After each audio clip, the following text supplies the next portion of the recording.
అవునా? ప్రతి మనిషి 3 జన్మలు పొందాలి. ఒకటి ఆల్రెడీ పొంది ఉన్నాం. ఎలా? తల్లిదండ్రుల ద్వారా. దాన్ని ఏమంటారు? శుక్రజన్మ. శుక్రజన్మ అంటే తండ్రి వీర్యం ద్వారా పొందే జన్మ శుక్రజన్మ అంటారు దాన్ని, శుక్రజన్మ. నెక్స్ట్ అది మొదటి జన్మ. నెక్స్ట్ జన్మ అనేది ఎలా అంటే గురువుని ఆశ్రయించి గురువు ద్వారా హరినామ దీక్షను పొందటం. దీనిని సావిత్రి అంటారు.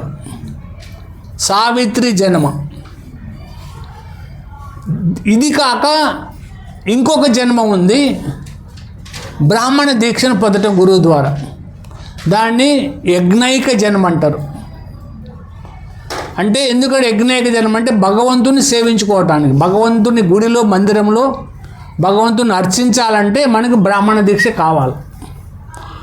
ఎవరైతే ఈ విధంగా తల్లిదండ్రుల ద్వారా మానవ జన్మను పొంది, అంటే జంతువులందరికీ తల్లిదండ్రులనే జన్మ వస్తుంది కదా, ముందుగా ముఖ్యంగా మానవ జన్మ అనేది ఓ తల్లిదండ్రుల ద్వారా వస్తుంది.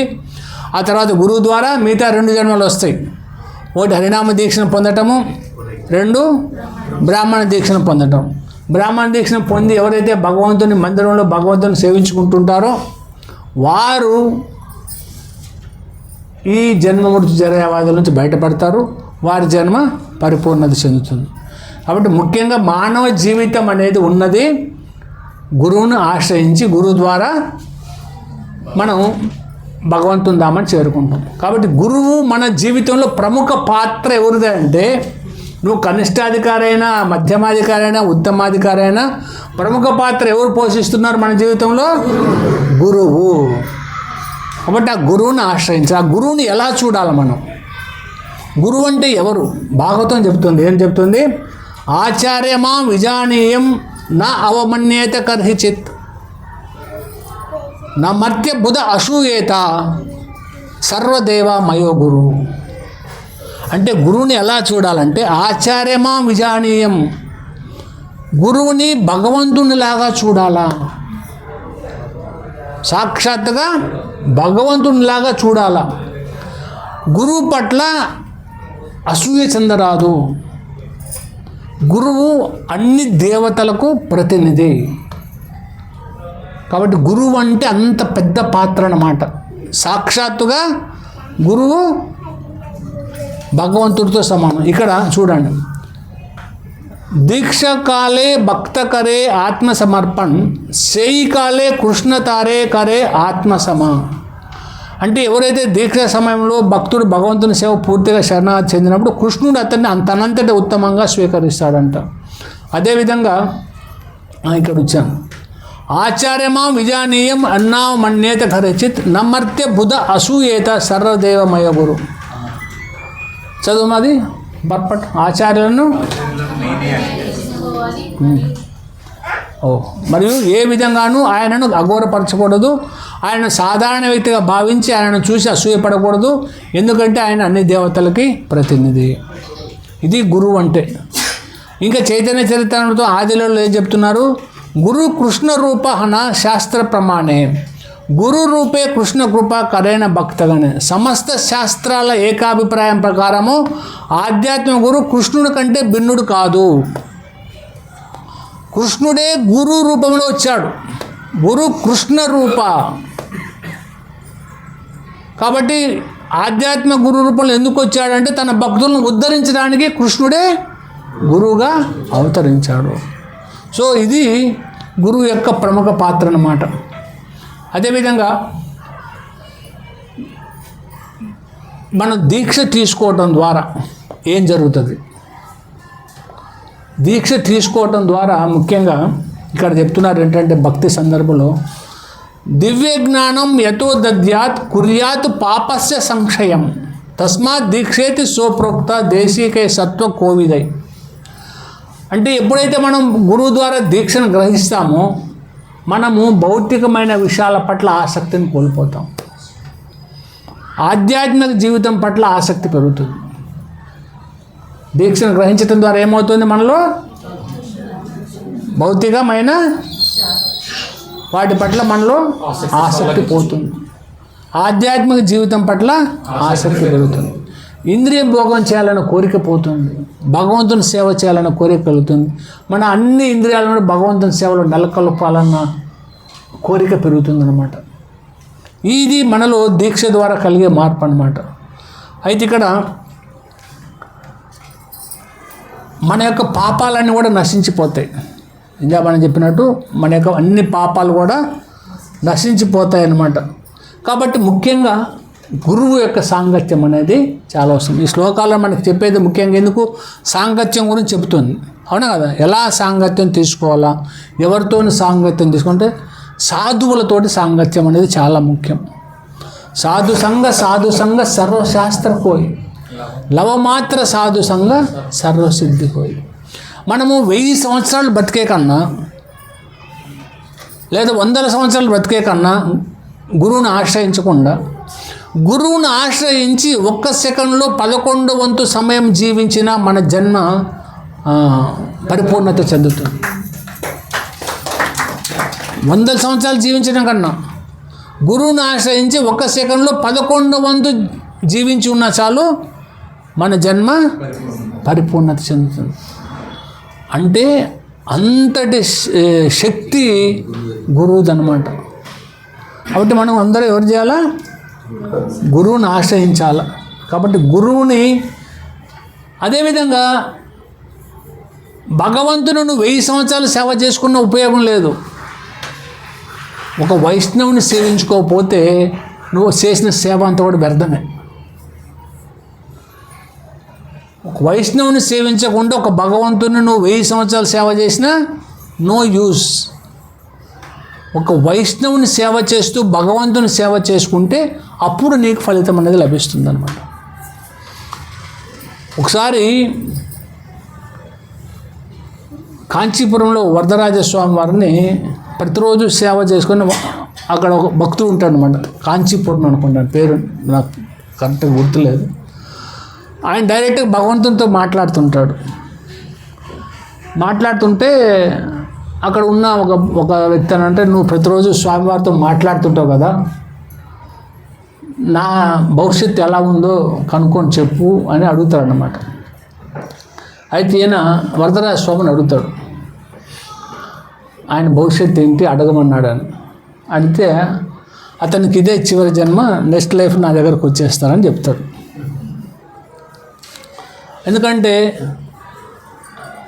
ఆయన భక్తులను సేవించుకున్నాడు. అయితే ఇతను అడుగుతాడు, మరి నా పరిస్థితి ఏంటంటే, నువ్వు రాలేవు నా దగ్గరకు అంటాడు. ఎందుకు? నేను రోజు నేను సేవ చేస్తున్నాను, నువ్వు నాకు సేవ చేస్తున్నావు, నా భక్తుల సేవ చేసినావు. నువ్వు భక్తుల సేవ చేయలేదు కాబట్టి నా దగ్గరికి రాలేవు. అంటే భగవంతుడు సేవ చేయటం కన్నా భక్తులకు సేవ చేయటం అనేది ఎంతో ముఖ్యము. భగవద్గీతలో మనకు చెప్తుంటాడు భగవంతుడు, నా భక్తుడు అని చెప్పుకునేవారు నిజంగా నా భక్తుడు కాడు. ఎవరైతే నా భక్తులకు భక్తుడు అని చెప్పుకుంటాడో వాడు నా నిజమైన భక్తుడు అని భగవద్గీతలో కూడా భగవంతుడు చెప్తాడు. కాబట్టి మనం వైష్ణవుల సాంగత్యం అనేది చాలా చాలా ముఖ్యం. ఎవరైతే మనం వైష్ణవుల సాంగత్యాన్ని తీసుకుంటామో, వైష్ణవుల సేవ చేస్తామో, అది మన జీవితానికి నిజమైన పరిపూర్ణత అనేది లభిస్తుంది. చైతన్య మహాప్రభు అవతరించింది మన కోసం అవతరించారు ఆయన, అవునా? చైతన్య మహాప్రభు ఎందుకు అవతరించారు? మన కోసమే వచ్చారు ఆయన. కృష్ణుడు భగవద్గీతలో ఏం చెప్పాడు? లాస్ట్ ఎసెన్స్ ఏం చెప్పాడు? ఏం చెప్పారు భగవద్గీతలో? మామేకం శరణం వ్రజ, సర్వధర్మాన్ పరిత్యజ్య మామేకం శరణం వ్రజ, అహం త్వం సర్వపాపేభ్యో మోక్షయిష్యామి మా. అన్ని ధర్మాలను వదిలి నువ్వు నాకు శరణాగతి పొందినట్లయితే నీ అన్ని పాపాల నుంచి విముక్తిని చేసి నీకు మోక్షాన్ని కలిగిస్తా అని చెప్పాడు. మరి ఎలా మన అన్ని ధర్మాలను వదిలేసి ఎలా శరణ పొందాలి భగవంతునికి? అది సాక్షాత్తుగా చైతన్య మహాప్రభు వచ్చి మనకు చూపించారనమాట. ఎప్పుడు మనం శరణ పొందగలం భగవంతునికి? రైట్. ఎప్పుడైతే మనం భగవంతుని పైన ప్రేమ ఏర్పడుతుందో అప్పుడే శరణాగతి పొందగలం. అవునా కాదు? ఇప్పుడు శరణాగతి పొందాలంటే ప్రేమ లేకుండా ఎవరు సరెండర్ అవుతారు? సరెండర్ అవ్వాలంటే ప్రేమ ఉండాలా ముందు. భగవంతుడు ఎవరో నువ్వు తెలుసుకోవాలా, నువ్వెవరో తెలుసుకోవాలా, నీకు ఆయనకున్న సంబంధం ఏంటో తెలుసుకోవాలా. అప్పుడు మాత్రమే నువ్వు సరెండర్ అవుతావు. ఏం తెలియకుండా సరెండర్ అవ్వమంటే నేను సరెండర్ కావాలని. ఎందుకంటే మనం అందరూ కండిషన్స్ వాళ్ళు, బద్ధ జీవులం కాదు మనం. కాబట్టి మనం సరెండర్ అవ్వలేము. ఎలా సరెండర్ అవ్వాలో చైతన్య మహాప్రభు వచ్చి మనం చూపించారనమాట. చైతన్య మహాప్రభు ఏం చెప్తున్నారంటే, నీవు నీ హృదయానికి అపరిచితుడిగా ఉండమాకు. ఏం చెప్తున్నారు? నీ హృదయంలో ఏముందో నువ్వు తెలుసుకోకపోతే ఉపయోగం ఏముంది? నీ హృదయం నీకు అపరిచితుడిగా ఉంది. అసలు నీ హృదయంలోనే నిధి ఉంది. నిధి ఎక్కడో లేదు, నీ హృదయంలోనే ఆ నిధి ఉంది. ఏ నిధి ఉంది? ప్రేమ అనే నిధి ఉంది. ఆ నిధిని వెలికి తీయి. ఎలా వెలికి తీయాలా? హరే కృష్ణ హరే కృష్ణ కృష్ణ కృష్ణ హరే హరే, హరే రామ రామ రామ హరే హరే. నీ హృదయంలో ఉన్న నిధిని నువ్వే ఈ హరినామ మంత్రంతో వెలికి తీయి. నీ హృదయంలో అంత ప్రేమ నిధి ఉంది, కానీ నీవు అపరిచితుడిగా ఉండిపోయావు. నీ హృదయం ఏంటో నీకు తెలియదు. ఎప్పుడైతే నువ్వు ఈ నామాన్ని జపిస్తావో ఆటోమేటిక్గా నిధి బయటకు వస్తుంది. ఎప్పుడైతే ఆ నిధి, ప్రేమ అనే నిధి బయటకు వస్తుందో ఇమ్మీడియట్గా అక్కడ కృష్ణుడు వచ్చేస్తాడు. నువ్వు కృష్ణుడి కోసం ఎక్కడో వెతకాల్సిన అవసరం లేదు. ఆయన నీ హృదయంలోనే ఉన్నాడు. నీ హృదయమే గొప్ప దివ్యమైన మందిరం అవుతుంది. ఆ మందిరంలో నువ్వు భగవంతుని సాక్షాత్తుగా పూజించుకోవచ్చు. ఎప్పుడు వస్తుంది మనకు అది అంటే, ఎప్పుడైతే మనం ప్రేమగా శ్రద్ధగా భగవంతుని జపిస్తామో, భగవంతుని నామాన్ని జపిస్తామో. ముఖ్యంగా కావాల్సింది మనలో ఆ ప్రేమ నిధి బయటకు రావాలంటే ఈ హరే కృష్ణ మహామంత్రం ఏదైతే ఉందో దాన్ని పరిపూర్ణంగా భక్తి శ్రద్ధలతో మనం జపం చేయాలి. అఫెన్సెస్లెస్గా మనం 10 నామాపరాధాలు చదువుతూ ఉంటాం ప్రతిరోజు. అలాంటి అపరాధాలు లేకుండా ఎవరైతే శ్రద్ధగా జపం చేస్తారో ఇమ్మీడియట్గా వాళ్ళల్లో కృష్ణుడు వచ్చి కూర్చుంటాడు వాళ్ళ హృదయంలో. ఆ హృదయమే దివ్యమైన మందిరంగా తయారవుతుంది. ఎప్పుడైతే మనం హరినామ సంకీర్తనం చేస్తామో ప్రతి ఒక్కరి హృదయంలో కూడా మన కృష్ణుడిని ప్రేమని మనం ఏర్పాటు చేయాలి. కృష్ణ ప్రేమ పొంగి పొర్లేలా మనం ప్రచారం చేయాలి. కృష్ణ ప్రేమను మేల్కొల్పాలి మనం ప్రతి ఒక్కరిలో. చాలా సులభమైన పద్ధతి చైతన్య మహాప్రభు వచ్చి మనకిచ్చినటువంటిది. Just chant and be happy. అవునా కదా? ఎంత సులభమైనటువంటి మార్గాన్ని చైతన్య మహాప్రభు మనకిచ్చారు. కాకపోతే మనం ఏంటంటే మనం అజ్ఞానంలో అంధకారంలో ఉన్నాం కాబట్టి కృష్ణ ప్రేమని మర్చిపోయాము. ఆ ప్రేమ కాస్త మనలో ఏమైపోయింది? అది కామంగా మారిపోయింది. తిరిగి దాన్ని మనం ప్రేమగా మార్చుకోవాలంటే, మనలో ఆ భౌతికమైన కోరికలు పోవాలంటే, తిరిగి మనం కృష్ణుడికి కనెక్ట్ అవ్వాలంటే ఒక గురువు ద్వారా ఆధ్యాత్మిక దీక్షను గ్రహించి శ్రద్ధతో ఎలాంటి అఫెన్సెస్ లేకుండా భగవంతున్నామని జపించిన మనకు తిరిగి మనలో కృష్ణ ప్రేమ అనేది ఉద్భవిస్తుంది. తిరిగి భగవంతుని నామాన్ని చేరుకోవడానికి మనకు అవకాశం కలుగుతుంది అన్నమాట. సో అయితే ముఖ్యంగా ఎప్పుడైతే మనం కృష్ణ ప్రేమని పొందాలంటే ముఖ్యంగా మనకు కావాల్సింది ఏంటిది? శ్రద్ధ. ముఖ్యంగా మనకు కావాల్సింది ఏంటిది? శ్రద్ధ. ఎప్పుడైతే మనలో ఏర్పడుతుందో ఆ శ్రద్ధ, ఎవరిలో ఎంత శ్రద్ధ ఉంటే, ఎంత గొప్ప శ్రద్ధ ఏర్పడితే అంత తొందరగా వాళ్ళు భక్తి మార్గంలో పురోగమిస్తారు. ఇవి ఏంటివి? 9 స్టేజెస్ ఆఫ్ డివోషన్. అవునా? ఇప్పుడు మనం ఇక్కడ ఉన్నాం, క్రింద మెట్టు మీద ఉన్నాం మనం. ఇవన్నీ స్టెప్స్ అన్నమాట. మనం పై మెట్టు మీదకి పోవాలంటే మనకు కావాల్సింది ఏంటిది? మనకు కావాల్సింది ఏంటి? శ్రద్ధ. పెద్దగా చెప్పండి, శ్రద్ధ. అసలు శ్రద్ధ అంటే ఏంటి? శ్రద్ధ అంటే నమ్మకం, విశ్వాసం. అవునా? ఆ విశ్వాసం ఎలా వస్తుంది? ఎలా విశ్వాసాన్ని మనం పెంపొందించుకుంటాం? ఎలా వస్తుంది శ్రద్ధ? ప్రేమ ద్వారా శ్రద్ధ వస్తుంది. అంటే శాస్త్రాల పట్ల ఎప్పుడైతే మనకు నమ్మకం కలుగుతుందో అప్పుడే మనకు శ్రద్ధ ఏర్పడుతుంది. శాస్త్రం పట్ల నమ్మకం లేకపోతే మనకు శ్రద్ధ ఏర్పడదా, ఏమని చెప్పారులే అనుకుంటాం. అందుకే ప్రతిరోజు కూడా నిత్యం భాగవత సేవయ అని చెప్పారు భాగవతంలో. ప్రతిరోజు శాస్త్ర పఠనం అనేది చాలా చాలా అవసరం. శాస్త్ర పఠనం లేకుండా మనలో శ్రద్ధ అనేది రాదు. ప్రతి ఒక్కరూ భక్తి మార్గంలోకి వచ్చిన ప్రతి ఒక్కరూ కనిష్ట స్థితి నుంచి ఉత్తమ స్థితికి పోవాలంటే ప్రతిరోజు శాస్త్ర పఠనం అనేది చాలా చాలా ముఖ్యం.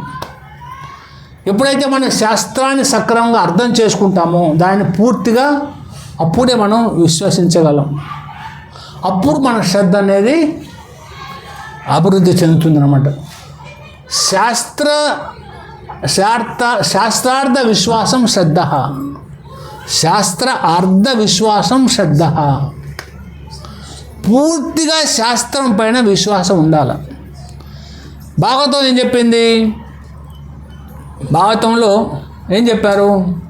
పరిభాష సూత్రం ఏంటి? భాగవత పరిభాష సూత్రం, భాగవతం యొక్క పరిభాష సూత్రం ఏంది? కృష్ణస్తు భగవాన్ స్వయం. అవునా? కృష్ణస్తు స్వయం. కృష్ణుడు దేవాది దేవుడు అని చెప్పింది శాస్త్రం. దాన్ని నువ్వు పూర్తిగా విశ్వసించాలా.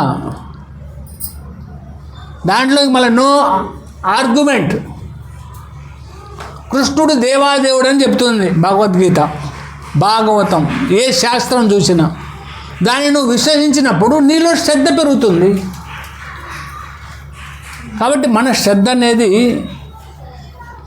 ముఖ్యం భక్తిలో అడ్వాన్స్ అవ్వటానికి, పురోగతి చెందటానికి. అయితే ఇక్కడ శ్రద్ధ ముంచి మొదలై సాధు సంఘ అంటే ఒక గురువును ఆశ్రయించటము, గురువు ద్వారా భజన క్రియ అంటే దీక్షను గ్రహించటము, దీక్షను గ్రహించి భక్తి చేయటం, భగవంతుని నామాన్ని జపించటం, ఎలాంటి అఫెన్సెస్ లేకుండా భగవంతుని నామాన్ని జపించడం ద్వారా మనం ఇంకొక మెట్టు ఎక్కుతాం, అనర్థ నివృత్తి. అంటే మనలో ఎన్నో అనర్థాలు ఉన్నాయి. అవునా? ఈ అనర్థ నివృత్తి పోవాలంటే ఎలా పోతుంది? మనం అందరం ఇంటర్నల్గా డిసీజెస్ తోటి ఉన్నాం. మెటీరియల్ డిసీజ్, ఎక్స్టర్నల్ డిసీజెస్ని మనం క్యూర్ చేసుకుంటాం. ఏ మాత్రం బయటకి జబ్బు చేసినా, జ్వరం వచ్చిన ఇమ్మీడియట్గా డాక్టర్ దగ్గర వెళ్తాం, ట్యాబ్లెట్ తీసుకుంటాం, తగ్గించుకుంటాం. మరి ఇంటర్నల్గా ఉన్న డిసీజెస్ని వాటి గురించి పట్టించుకో మనం. అవి ఉన్నట్లు కూడా తెలియదు మనకి. అవునా? ఆ డిసీజ్ పోవాలంటే, ఇంటర్నల్ డిసీజ్ పోవాలంటే ఏం చేయాలా? ఈ మందు, ఈ మంత్రం అనేది మనకి ఔషధము. ఈ మహామంత్రాన్ని ఎప్పుడైతే మనం నిష్టగా జపిస్తామో, ఎలాంటి అఫెన్సెస్ లేకుండా జపిస్తామో, అప్పుడు మనము ఇంకొక మెట్టు దాటుతాం, నిష్ట స్థితికి వస్తాం. అప్పుడు మన భక్తి అనేది ఒక లెవెల్లో వెళ్తుంటుంది. ఇప్పటివరకు కూడా మన భక్తి అనేది ఒకరోజు ఇలా, ఒకరోజు ఇలా, ఒకరోజు ఇలా, ఒకరోజు ఇలా, ఇలా మన భక్తి అనేది సాగుతుంటుంది.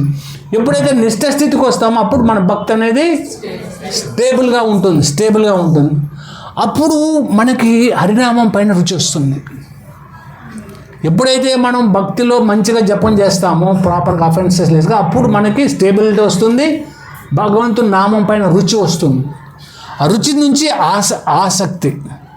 ఆసక్తి నుంచి భావ నుంచి ప్రేమ. ఇది 9 స్టేజెస్ ఆఫ్ డివోషన్. ఈ 9 స్టేజెస్ ఆఫ్ డివోషన్లో ఫస్ట్ మనము అనర్థ నివృత్తి అనేది కనిష్టాధికారి లెవెల్. కనిష్టాధికారి ఇక్కడి వరకే ఉండిపోతాడు. అతను అనర్థ నివృత్తి వరకే. శ్రద్ధ ఉంది, కొద్దిగా కోమలమైన శ్రద్ధ ఉంది, దాని ద్వారా సాధు సంఘం లభించింది, భజన క్రియ దీక్ష వచ్చింది, కానీ మంత్రాన్ని ప్రాపర్గా జపించటం లేదు. హరినామ మంత్రాన్ని ఏదో జపిస్తున్నా అంటే జపిస్తున్నా. 16 మాలలు అవుతున్నాయా? అవుతున్నాయి. ఏదో టయానికి అవుతుంది. కింద మీద పడి ప్రయాసపడి నానా బాధపడి 16 మాలల జపం చేస్తుంది. అక్కడే ఉండిపోతాం మనం. అవునా? మన లెవెల్ ఏంటప్పుడు? కనిష్టాధికారి లెవెల్. ఎప్పుడైతే శ్రద్ధ పెరుగుతుందో నీలో,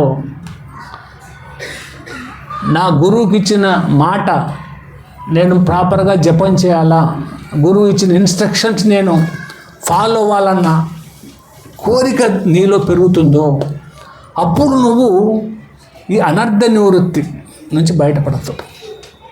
ఈ అనర్థ నివృత్తి పోవాలంటే మనకి ప్రాపర్గా మనం జపం చేయాలా, భగవంతుని భక్తితో సేవలో నెలకొనాలా. ఎవరైతే ఇవి చేస్తారో వాళ్ళు నిష్ఠ, రుచి, ఆసక్తి మధ్యమాధికారి స్థితికి వస్తారు. మధ్యమాధికారి అంటే ఆయన ఆసక్తి వరకే, అక్కడే ఆయన. కానీ ఎప్పుడైతే దీని నుంచి కూడా ఆయన భావ, ప్రేమ, ఉత్తమాధికారి లెవెల్, మనం ఉత్తమాధికారి లెవెల్కి వెళ్ళాలంటే ఈ 9 స్టేజెస్ మనం అధిగమించాలంటే ఎంత తీవ్రంగా మనం భక్తి చేయాలా. చేస్తున్నామంటే చేస్తున్నాం, మంచిదే. అసలు చేయకుండా ఉన్నదానికి, ఏదో తీరుగా చేసిన దానికి మంచిదే. కానీ నువ్వు భగవంతుని ధామాన్ని చేరుకోవడానికి ఎన్నో లైఫ్ టైమ్స్ పట్టవచ్చు, ఎన్నో లైఫ్ టైమ్స్ పట్టవచ్చు. ఎందుకు అంత రిస్క్ ఎందుకు తీసుకోవాలి? మన లక్ష్యం ఏంటి? భగవంతుని ధామం చేరాలా.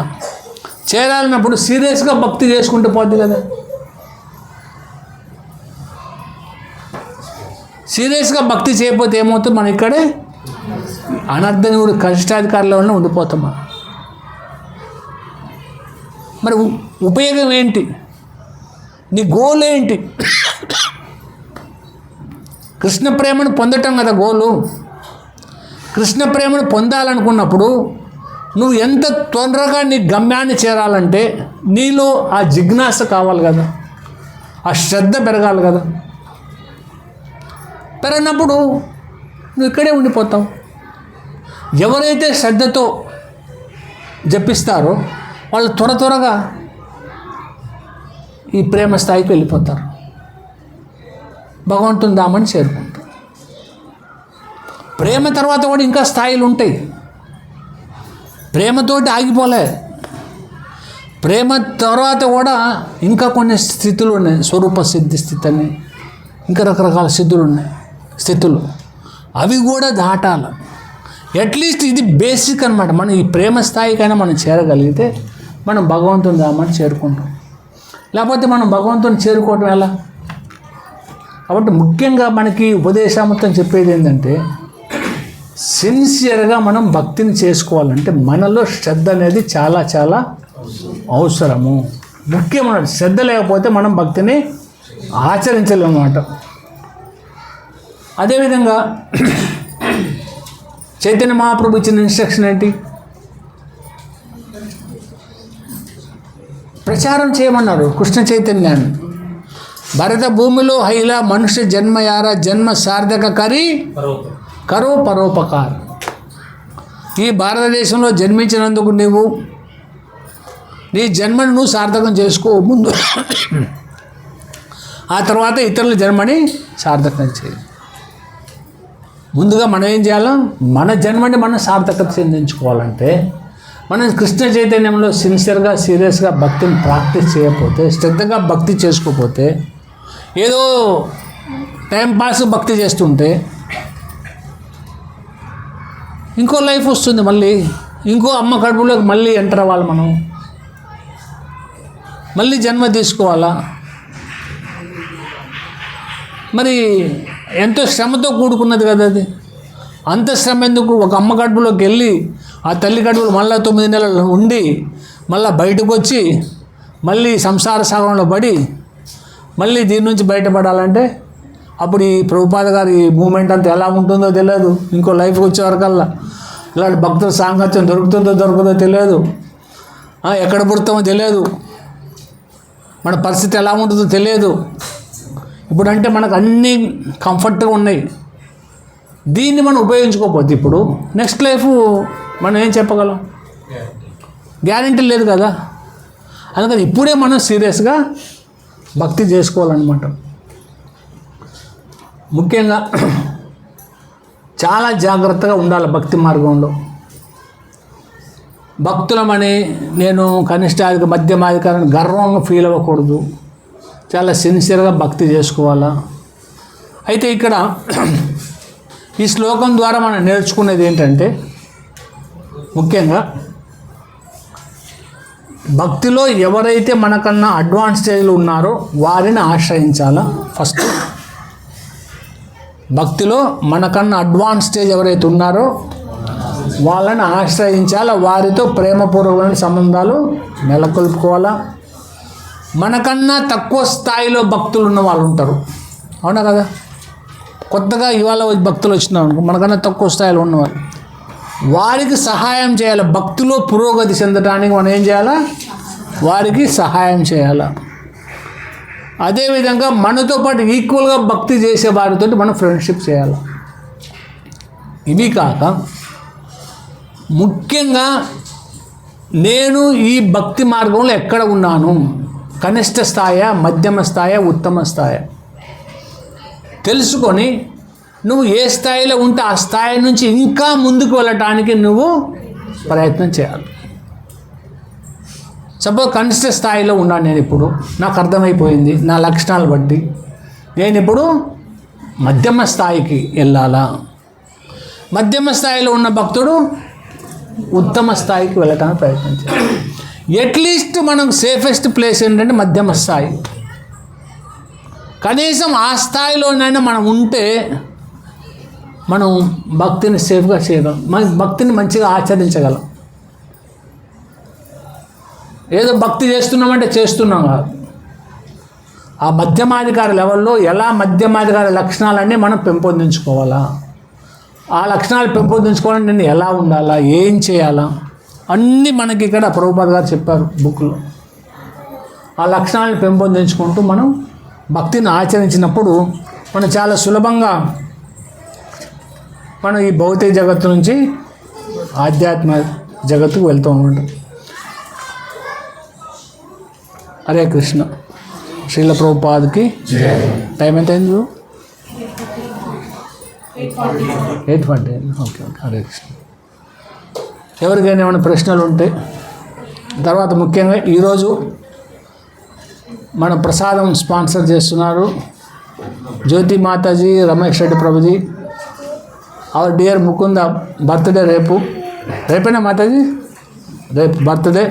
మీరందరూ కూడా ముకుంద మంచి భక్తులు కావాలా. అలాగే వాళ్ళందరూ కూడా రమేష్ ప్రభు, జ్యోతి మాతాజీ, వాళ్ళ కుటుంబ సభ్యులందరూ కూడా మంచిగా భక్తిలో ఉన్నతమైన భక్తులు కావాలని మనం ఒకసారి హరే కృష్ణ మంత్రంతో వాళ్ళని తెలిసేద్దాం. హరే కృష్ణ కృష్ణ కృష్ణ హరే హరే, హరే రామ రామ రామ హరే హరే, హరే కృష్ణ కృష్ణ కృష్ణ హరే హరే, హరే రామ రామ రామ హరే హరే, హరే కృష్ణ కృష్ణ కృష్ణ హరే హరే, హరే రామ రామ హరే హరే. థ్యాంక్ యూ రమేష్ రెడ్డి ప్రభుజీ, జ్యోతి మాతాజీ ప్రసాదం స్పాన్సర్ చేస్తున్నారు, ఫీస్ట్ స్పాన్సర్ చేస్తున్నారు ఇవాళ. Thank you very much. ఎవరికైనా ఏమైనా ప్రశ్నలు ఉన్నాయా? లేదంటే జపం చేద్దాం మాల. ఈ క్లాస్ అయిపోయినాక ఒక మాల జపం చేస్తాం అందరం, అయిపోయినాక కింద ప్రసాదం ఉంటుంది. ఓకే కదా? అదే.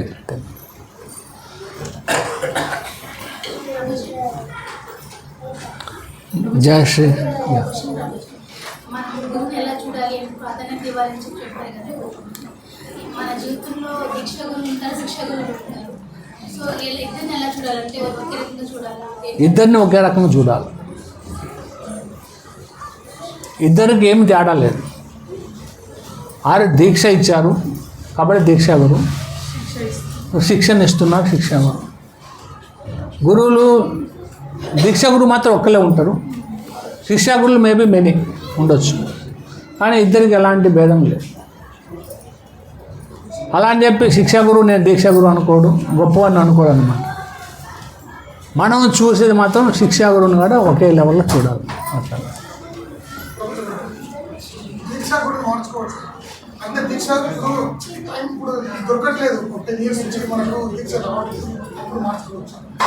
దీక్ష అయిందా? దీక్ష అయితే మార్చుకునేది ఏముంది? ఇంకా దీక్ష కానప్పుడు మార్చుకునేది ఏం లేదు కదా.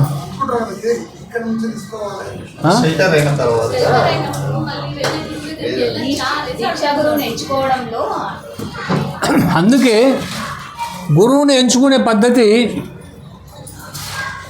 మనకి గురు డిసైపుల్ కోర్సులో ఐడిసి కోర్స్ చేశారా మీరు? ఇస్కాన్ డిసైపుల్ కోర్స్, అందులో ఏం చెప్పారు మీకు? చెప్పారు అందులో మీకు చెప్పారు కదా, ఏం చెప్పారు? మీరే చెప్పాలి ఆన్సర్. మరి తెలిసి అడుగుతున్నారు మీరు.